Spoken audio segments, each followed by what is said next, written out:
నగదు తక్కువ బంగారం ఎక్కువ. BNR golden diamonds, Vijayawada, Bengaluru, Vizag. ఏదైతే తమిళనాడు ఎలక్షన్ రిజల్ట్ చూసిన తర్వాత ప్రతి ఒక్కరికి కూడా అనిపిస్తుంది. ఎందుకంటే నేషనల్ ఛానల్స్ కావచ్చు, ఎగ్జిట్ పోల్స్ కావచ్చు, లేకపోతే సర్వే సంస్థలు కావచ్చు, అంటే లోకల్ మీడియా సంస్థలు కూడా చాలా వరకు కూడా డిఎంకే మళ్ళీ అధికారంలోకి వస్తుంది. రెండోసారి మళ్ళీ అధికారంలోకి వచ్చేది డిఎంకే పార్టీయే. ఎందుకంటే టీవీకే 3వ స్థానంలో మాత్రమే నిలుస్తుందని చెప్పారు. కానీ ఒక్కసారిగా మార్నింగ్ రిజల్ట్ వచ్చే ముందు కావచ్చు, లేకపోతే ఒక 1 వీక్ నుంచి 10 డేస్ నుంచి దాదాపు 1 మంత్ నుంచి కూడా విజయ్ ఫాదర్ ఇంటర్వ్యూ ఎప్పుడైతే మనం చెన్నైలో చేసామో అప్పటి నుంచి ఏదైతే మనం ఓటర్స్ దగ్గరికి వెళ్ళి టీవీకే పార్టీ గురించి కావచ్చు, విజయ్ గురించి కావచ్చు, విజయ్ వ్యక్తిగతం గురించి కావచ్చు అడిగిన ప్రతి ఓటర్ కూడా ఏం చెప్పారు అంటే డెఫినెట్ గా మేము మార్పు కోరుకుంటున్నాం, విజయ్ మాకు సీఎం గా కావాలని కోరుకుంటున్నాం. ఎందుకంటే విజయ్ని సీఎం గా ఎందుకు కోరుకుంటారు అనే దానికి చాలా సమాధానం ఉన్నాయి. అంటే డిఎంకే పార్టీని ఎందుకు అధికారంలోకి రాకూడదు అనుకుంటున్నారు అనే దానికి కూడా చాలా కారణాలు ఉన్నాయి. ఎందుకంటే మీరు చూశారు, ఆ పార్టీ వచ్చిన తర్వాత ఒకవైపు సినిమా ఇండస్ట్రీ కావచ్చు, లేకపోతే సినిమాలు రిలీజ్ కాకుండా వాళ్ళే మొత్తం ఆధిపత్యం చెలాయిస్తున్నారని ఒక కోపం కావచ్చు, ఇంకొక పక్క యాంటీ గవర్నమెంట్ అంటే వాళ్ళు చేసిన చాలా హామీలు కూడా నెరవేర్చలేకపోయారు. అంటే కుటుంబ ఆధిపత్య పోరు ఎక్కువైపోయింది. సో కుటుంబ ఆధిపత్య పోరుతో ఏ నాయకులు కూడా అంతగా హ్యాపీగా లేరు. అంటే నియోజకవర్గాల్లో కూడా పెద్దగా డెవలప్మెంట్ లేదు. ఇలాంటివి చాలానే ఉన్నాయి. అంటే డిఎంకే పార్టీ ఒక్కటే కోరుకుంది అనమాట. అంటే ఇక్కడ జయలలిత తర్వాత మాకు ఇంకా వ్యతిరేకంగా వచ్చే పార్టీ అయితే ఏది లేదు. సో ఏడీఎంకే కేవలం 50 సీట్లు 60 సీట్లకు మాత్రమే పరిమితం అవుతుంది. ఇంకా డిఎంకేకి ఎవరు కూడా ఎదురులేదు. రెండోసారి కూడా చాలా 150 నుంచి 170 సీట్లతో మేము అధికారంలోకి వస్తారని చెప్పేసి స్టాలిన్ పదే చెప్పారు. కానీ విజయ్ ఒకటే నినాదంతో ప్రజల్లోకి వెళ్ళారనమాట. ఒకవైపు ఇండస్ట్రీ సపోర్ట్ లేకపోయినా, ఒకవైపు అతను నమ్ముకున్న వాళ్ళ సపోర్ట్ లేకపోయినా, ఒకవైపు కట్టుకున్న భార్య సపోర్ట్ లేకపోయినా మీరు చూసే ఉంటారు. ఎలక్షన్స్ కి దాదాపు ఒక 1 వీక్ ముందే సో క్లియర్ గా నా భర్త దగ్గర నుంచి నేను విడాకులు కోరుకుంటున్నాను, నా భర్త వేరే వాళ్ళతో సో సహజీవనం స్టార్ట్ చేశారు అని ఆయన క్యారెక్టర్ మీద కూడా చాలా మంది మాట్లాడారు. సో అయినప్పటికీ కూడా తమిళనాడు ప్రజానికం అవేమీ పట్టించుకోలేదు. కేవలం మార్పు మాత్రమే కోరుకుంది. ఆ మార్పు ఎందుకు కోరుకుంది అనేది కూడా ఒక్కసారి ఓటర్స్ అడిగి తెలుసుకుందాం. వెళ్దాం ప్లీజ్. ప్రస్తుతం చెన్నైలో ఉన్నానన్నమాట. సో ఫస్ట్ నుంచి కూడా సుమన్ టీవీ ప్రెడిక్ట్ చేస్తూనే ఉంది. ఎందుకంటే నేషనల్ మీడియాస్ కూడా ఎవరు కూడా విజయ్కి అనుకూలంగా ఒక్కళ్ళు కూడా ఎగ్జిట్ పోల్స్ కావచ్చు, లేకపోతే సర్వే సంస్థలు కావచ్చు, ప్రతి ఒక్కళ్ళు కూడా డిఎంకే మళ్ళీ రెండోసారి అధికారంలోకి వస్తుందని చెప్పారు. కానీ ఎవ్వరు కూడా విజయ్ అధికారంలోకి వచ్చే అవకాశాలు ఉన్నాయి, విజయ్ 100కు పైగా సీట్లు చేజిక్కించుకునే అవకాశం ఉందని కూడా ఏ నేషనల్ మీడియా కూడా చెప్పలేకపోయింది. కానీ సుమన్ టీవీ ఫస్ట్ నుంచి చెప్తుంది, దాదాపు 3 నెలల నుంచి చెప్తుంది. సో ప్రజలందరూ కూడా మార్పు కోరుకుంటున్నారు, విజయ్ని సీఎంగా చూడాలనుకుంటున్నారు. సో అంటే ఎవరికి ఎక్కలేదు అసలు. ఫస్ట్ ఆఫ్ ఆల్ అంటే డిఎంకే ఏం ఆలోచించిందంటే జయలలిత తర్వాత మమ్మల్ని అనగదొక్కే పార్టీ రావడం చాలా కష్టం తమిళనాడులో, మళ్ళీ మేమే వస్తాం అన్న ఒక ధీమాతో ఉన్నారు. కానీ విజయ్ యొక్క సత్తాని వాళ్ళు పసిగట్టలేకపోయారు. తీరా చూస్తే లాస్ట్ లో క్యాండిడేట్స్ కూడా దొరకడం కొంచెం కష్టమైంది టీవీకేకి చెప్పాలంటే. కానీ విజయ్ ఒకే ఒక్క ఎజెండాతో ప్రజల్లోకి వెళ్ళారనమాట. ఖచ్చితంగా మార్పు కోరుకుంటున్నారు కాబట్టి నాలాంటి ఒక నాయకుడు తమిళనాడు కావాలి అని చెప్పుకుంటూనే వచ్చారు. ఎందుకంటే విజయ్కి చెప్పాలంటే ఏ సినిమా ఇండస్ట్రీకి సంబంధించిన వ్యక్తి కూడా సపోర్ట్ చేయలేదు, ఎలాంటి రాజకీయ నాయకులు సీనియర్ నాయకులు కూడా సపోర్ట్ చేయలేదు. మీరు ఒక్కసారి ఆలోచిస్తే డిఎంకే పార్టీలోకి విజయకాంత్ గారు వైఫ్ ప్రేమలత గారు కావచ్చు, కమల్ హాసన్ గారు కావచ్చు, అంటే ప్రతి ఒక్కళ్ళు కూడా విజయ్ మీద చెప్పాలంటే ఫైట్ చేశారని చెప్పుకోవచ్చు. బట్ విజయ్ ఒకే ఒక్క ఫైట్ చేశాడు. ఏం ఫైట్ చేశాడంటే మన మార్పు మనం తెచ్చుకోకపోతే చాలా కష్టం, తమిళనాడు మళ్ళీ ఇంకొక 20-30 సంవత్సరాలు వెనక్కి వెళ్ళిపోతుంది. అధికార దాహంతో వాళ్ళ కుటుంబం ఆధిపత్యంతో తమిళనాడుని అతలాకుతలం చేస్తున్నారు. సినిమా ఇండస్ట్రీ కూడా చెప్పాలంటే రిలీజ్లు వాళ్ళ చేతుల్లోనే ఉన్నాయి. బట్ ఎలాంటి షేర్లు ఇవన్నీ కూడా వాళ్ళ చేతిలో ఉన్నాయి. కానీ ఎవ్వరూ కూడా సినిమా ఇండస్ట్రీకి సంబంధించిన వాళ్ళు మనల్ని ఇబ్బంది పెడుతున్నారు, మనం ఇండస్ట్రీలో ఉన్న వాళ్ళం ఒక్కసారిగా విజయ్కి సపోర్ట్ చేయాలన్న ఆలోచన అయితే ఒక్కరికి కూడా రాలేదు. కేవలం త్రిష మాత్రమే విజయ్కి సపోర్ట్ ఉన్నారని చెప్పుకోవచ్చు. అండ్ చెప్పాలంటే ఒక రకంగా త్రిషను కూడా మధ్యలోకి లాగి, అంటే ఎలక్షన్స్ ఒక 1 వీక్ ముందునంగా సో సంగీత గారితో విడాకులు ప్రోగ్రామ్ ఒకటి పెట్టించి, లేకపోతే విజయ్ నాకు అన్యాయం చేశాడు, సో త్రిష వల్ల మేము విడిపోతున్నాము అని రకరకాల కథనాలు ఆమె మీద ప్రచురించడం జరిగింది. అట్ ది సేమ్ టైం ఆ టైంలో కూడా విజయ్ అదురుపోలేదు. విజయ్ నమ్ముకుంది ఒకటి. సో తమిళనాడు ప్రజానికాన్ని నమ్ముకున్నారు, తమిళనాడు ఓటర్స్ నమ్ముకున్నారు, తమిళనాడు ప్రజలు నాకు మంచి చేస్తారు, నా వైపు నిలబడ్డారని నమ్మారు. కాబట్టి అంత కాన్ఫిడెన్స్ గా సీట్లు అనేది కూడా ఇక్కడ 100 కోట్లు ఉన్నాయా, 200 కోట్లు ఉన్నాయా, 500 కోట్లు ఉన్న వాళ్ళకి సీట్లు ఇవ్వాలని కూడా ఆలోచించలేదు. సో విజయ్ చూసుకుంటే ఆటో డ్రైవర్లకి, ఆయన డ్రైవర్ కొడుకులకి ఇలాంటి వాళ్ళకి ఎక్కువ సీట్లు ఇచ్చారనమాట. కనీసం కొంతమందికి అయితే 5 కోట్లు 10 కోట్లు కూడా పెట్టుకోలేని అలాంటి పరిస్థితులలో ఉన్న క్యాండిడేట్స్ కూడా ఆయన ఇచ్చారు. ఎందుకు ఇచ్చారు అంటే, సో అన్ని నియోజకవర్గాలలో నా క్యాండిడేట్స్ నిలబడాలి, కంటెస్ట్ చేయాలి, అప్పుడే నా పార్టీ పవర్ ఏంటో తెలుస్తుందని ధీమాగా వెళ్ళిపోయారు. చెప్పాలంటే ఎక్కడ డబ్బులు కూడా పెద్దగా పంచలేదు. బట్ ముఖ్యంగా తమిళనాడులో బాగా హైలైట్ అయింది, ఎప్పటి నుంచో ఆయన డ్రైవర్గా పనిచేస్తున్న రాజేంద్రన్ కొడుక్కి సో సిటీకి సంబంధించిన ఒక ఏరియాలో ఎమ్మెల్యేగా కంటెస్ట్ చేయమని చెప్పి అవకాశం ఇచ్చినప్పుడు చాలా ఎమోషనల్ అయ్యారు. తను కూడా పోస్ట్ చేశారు. బట్ దాని తర్వాత ఆటో డ్రైవర్ కూడా ఇచ్చారు. చెన్నైలోకి నేను వచ్చే ముందు నాకు రెగ్యులర్గా వచ్చే డ్రైవర్ కాకుండా నా పక్కన కూర్చున్నారు ఇప్పుడు ఈ అన్న వచ్చేసరికి ఏదైతే విజయ్ డ్రైవర్ ఉన్నారో వాళ్ళకి ఫ్యామిలీ అండ్ ఎవరైతే వాళ్ళ కొడుకు ఇచ్చారో తనకి మంచి ఫ్రెండ్. అన్న చెప్పండి, ఫస్ట్ ఆఫ్ ఆల్ ఎలా అనిపిస్తుంది? మీకు తెలుగు తెలుసు కదా? తెలుగు తెలుసు. నమస్తే సార్. నమస్తే. నేను గత 30 సంవత్సరాలుగా చెన్నైలో బండి తోలుతున్న డ్రైవర్ కొన్నాను సార్. నేను విజయ్ సార్ కూడా చాలా షూటింగ్ లో డ్రైవ్ చేసిన సమయాలు ఉన్నాయి సార్. ఇప్పుడు విజయ్ గారికి డ్రైవర్ కూడా చేశారు మీరు? డ్రైవర్ కూడా షూటింగ్ టైంలో కొద్దిసేపు చేస్తున్న సమయాలు ఉన్నాయి సార్. ఇప్పుడు నిజంగా డ్రైవర్ కి కొడుకు ఒకరికి సీట్ ఇచ్చి గెలిచారంటే అది చాలా పెద్ద విషయంగా ఉంది సార్. చాలా సంతోషంగా ఉంది. పాత చెన్నై, ఓల్డ్ చెన్నై ఏరియాలో ఒక ఆటో డ్రైవర్ కి వచ్చి ఆయన కూడా లీడింగ్ గెలిచే ఒక పొజిషన్ లో ఉన్నారు. ఇది కూడా చాలా సంతోషంగా ఉంది సార్. విజయ్ గారికి పర్సనల్ డ్రైవర్ రాజేంద్రన్ గారు అయితే షూటింగ్స్ లో ఎక్కువ భాష అన్న వెళ్తుంటారు. సో భాష అన్న కూడా చెప్పాలంటే ఫ్యామిలీ అని చెప్పుకోవచ్చు. సో విజయ్ గారికి భాష అన్న కూడా పర్సనల్ ఒక ఫ్యామిలీ లాగే, ఒక డ్రైవర్ లాగే.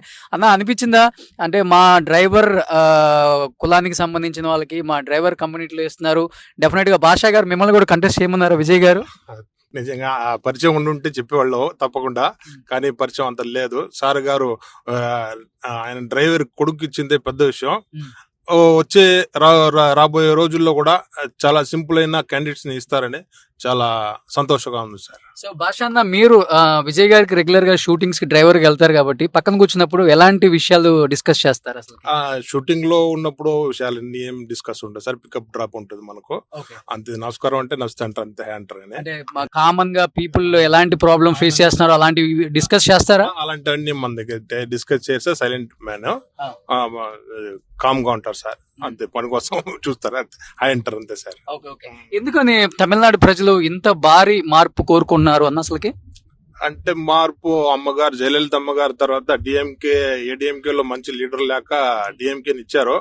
కానీ డిఎంకే వచ్చిన తర్వాత కూడా అంటే వీటి వరిని, గ్యాస్ అని చిన్న కొద్ది విషయాలన్నీ రేట్లు కొద్దిగా ప్రజలకు పట్టించుకోవడం తక్కువ చేశారు. అందుకోసం కామన్ మ్యాన్స్ రావాలా అనే విజయ్ ఒక కోరికతో బాగా సపోర్ట్ చేశారు సార్ కామన్ పీపుల్స్ కి. దానివల్ల విజయ్ గారు ఇవాళ మంచి పొజిషన్ కి ఒక 113 సీట్ల దాకా లీడింగ్ లో వస్తున్నారు. చాలా సంతోషం సార్. సో అంటే చెన్నై సిటీలో కావచ్చు, లేకపోతే బయట ఉన్న రూరల్ ఏరియాలో కావచ్చు, ఎక్కువ మాస్ పీపుల్ విజయ్ కి ఓట్ చేస్తారు, క్లాస్ పీపుల్ ఎక్కువ డిఎంకేకి ఓట్ చేస్తారు. గెలవటం కష్టం, డిఎంకేనే మళ్ళీ అధికారంలోకి వస్తుందని చెప్పి ఎగ్జిట్ పోల్స్ కావచ్చు, లేకపోతే సర్వే సంస్థలు కావచ్చు, మిగతా నేషనల్ మీడియా కావచ్చు, ప్రతి ఒక్కరు కూడా విజయ్ ఓడిపోతారనే చెప్పారు. కానీ ఇంత విజయం ఎక్స్పెక్ట్ చేశారా తమిళనాడు ప్రజలు? ఎక్స్పెక్ట్ చేశారు సార్. ప్రజలు ఒక మార్పు రావాలని కంపల్సరీగా ఎక్స్పెక్ట్ చేశారు. కానీ ఎవరు బయట పడలేదు. వాళ్ళు ఓటరు ఒక హక్కు ఉపయోగించుకొని సార్ గారికి సంతోష పెట్టారని చెప్పాలా. నిజంగా ఇది మాస్ పీపుల్ అనే కాదు, క్లాస్ పీపుల్ అనే కాదు, అందరూ విజయ్ రావాలని కోరుకున్నారు. రూరల్ సైడ్ అయినా కానీ సిటీ సైడ్ అయినా కానీ సిటీలో 14 సీట్లు ఉండే 14 పక్కన డిస్టిక్ చెన్నై డిస్టిక్ పక్కనే చెంగల్పేట డిస్టిక్ ఉంది, కాంచీపురం డిస్టిక్ ఉంది.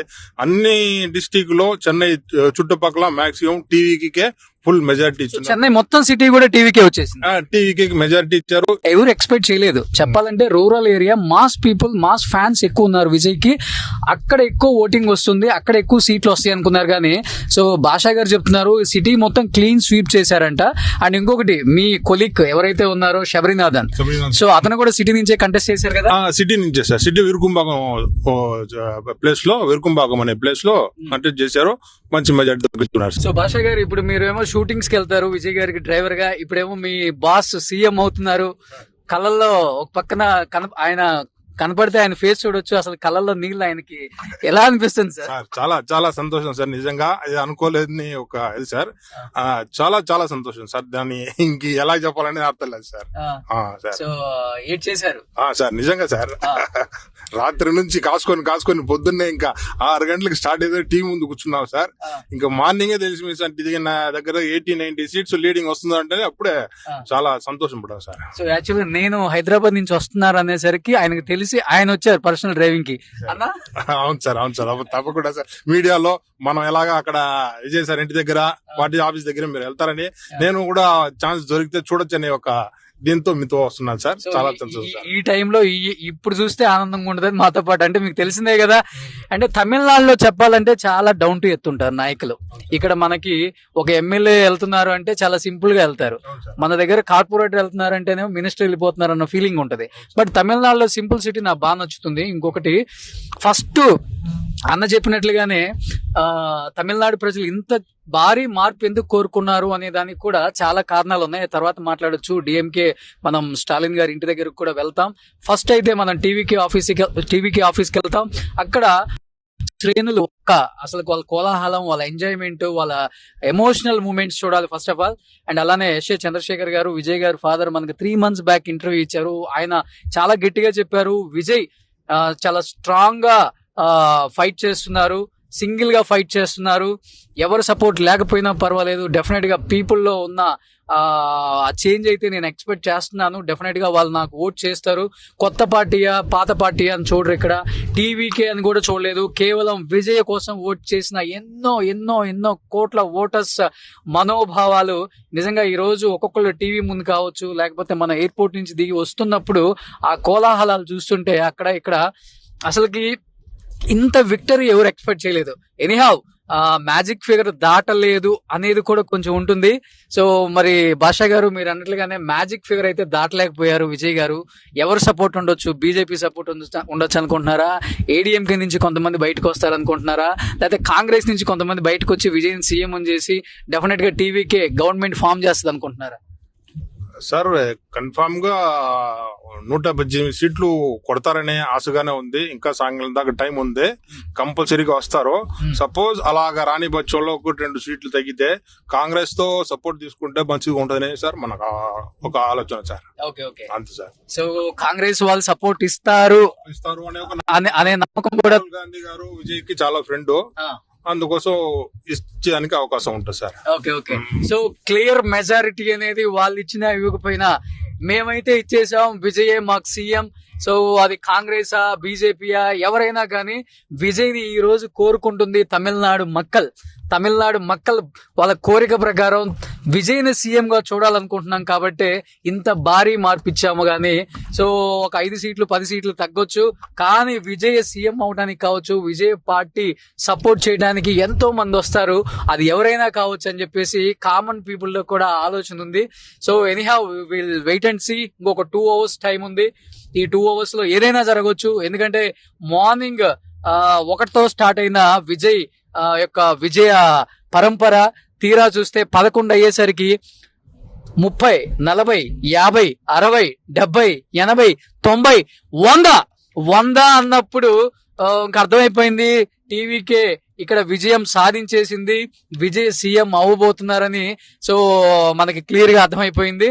సో ఎనీహౌ ఫస్ట్ నుంచి కూడా సుమన్ టీవీ చెప్తూనే ఉంది, ప్రెడిక్ట్ చేసింది డెఫినెట్ గా టీవీకి అధికారంలోకి వస్తుంది, విజయ్ కింగ్ మేకర్ కాదు కింగ్ అవుతారని చెప్పి సుమన్ టీవీ ఫస్ట్ నుంచి చెప్తూనే ఉంది. ఎందుకు సుమన్ టీవీ పర్టికులర్ గా చెప్తుందంటే 3 months బ్యాక్ వచ్చినప్పుడు కూడా మనం ఇక్కడ ఓటర్స్ యొక్క మైండ్ సెట్ ఏంటో కనుక్కుందాం. ప్రతి ఒక్కళ్ళు కూడా చేంజ్ కోరుకుంటున్నారు, సినిమా వాళ్ళు కూడా చేంజ్ కోరుకుంటున్నారు. కానీ సినిమా వాళ్ళు తెలిసిందే కదా, ఏ పార్టీ అధికారంలోకి వస్తుందో ఏ పార్టీ అధికారంలోకి రాదో ఒక చిన్న భయం ఉంటుంది వాళ్ళకి. సో విజయ్ ఈ రోజు దాదాపు 105 నుంచి 107 సీట్లు లీడింగ్ లో ఉన్నారు కాబట్టి డెఫినెట్ గా ఇంకొక 2 hours టైం ఉంది. ఈ 2 hours లో ఏదైనా జరగవచ్చు. 118 వచ్చి టీవీకే సింగిల్ పార్టీగా కూడా గెలవచ్చు అనేది కూడా కొన్ని అంచనాలు కూడా కనపడుతున్నాయి. కాబట్టి సో మనం టీవీకి ఆఫీస్కి వెళ్తాం, అక్కడ గెలిచిన ఎమ్మెల్యేలు ఉన్నారు, పార్టీ శ్రేణులు ఉన్నారు, విజయ్ ఫ్యామిలీ ఉన్నారు, వాళ్ళతో ఒక్కసారి మాట్లాడదాం. So thank you. సుమన్ టీవీలో మీ పర్సనల్ అండ్ బిజినెస్ ప్రమోషన్స్ కోసం కింది నెంబర్కి కాంటాక్ట్ చేయండి.